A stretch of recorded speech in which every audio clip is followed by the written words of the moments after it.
خلصنا وتأهلنا وجيبوا لنا من؟ هاتوا لي والله المغرب. أجل المغرب أفضل منتخب عربي؟ لا لا حاشا لله، جيبوا والله المغرب. والوعد في ملعب لوسيل، هاتوا لي المغرب، لأنه سيعرف من هو كبير العرب وكبير المنتخبات العربية السعودية، سواء لعب بالمنتخب الثاني أو أي منتخب. لو مو يلعب المنتخب الأول، لو يلعب 20 لاعب زيادة. الوعد في لوسيل يا مغربي. أعطونا توقعاتكم لمباراة المغرب والسعودية، وأنا أتوقعها 5-0 للسعودية. المغرب أوت.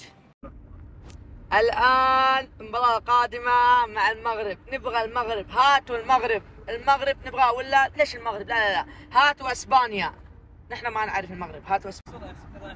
المغرب عندنا، نحن ما حنهزم المغرب، نحن خليهم يرجعوا. حيروحوا مراكش، ما حيروحوا العاصمة، حيروحوا مراكش، يجلسوا يبكوا هناك عند حكيمي والشلة، يقول لهم تعالوا السعودية هذه غلبتنا. اصبروا ايش حنسوي في المغرب. نحن جهزوا نفسكم، انتم ما طلعتوا لسه من البطولة. المغرب عندنا،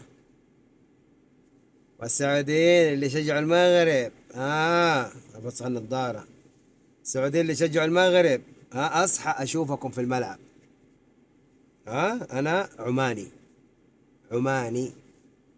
السلام عليكم. المنتخب السعودي الآن المركز الأول في المجموعة، 6 نقاط صافي لبن.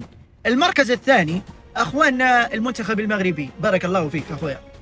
فمن هذا المنبر أنا كسعودي أتحدى منتخب المغرب. طبعا منتخب المغرب أكيد أغلبهم يلعبون في أوروبا، ومعاهم بونو حارسنا هلالي، ومعاهم أشرف حكيمي أفضل ظهير حاليا في العالم، ومعاهم ولكن يظل أنه في لاعبين ما راح يلعبون، سواء بيلعبون أو ما راح يلعبون.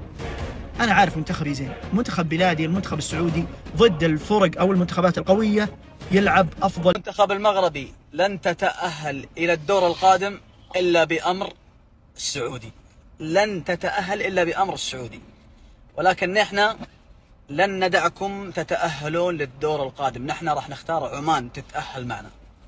تيم المغرب لن تتأهلون، ستغادرون البطولة يا مغاربة.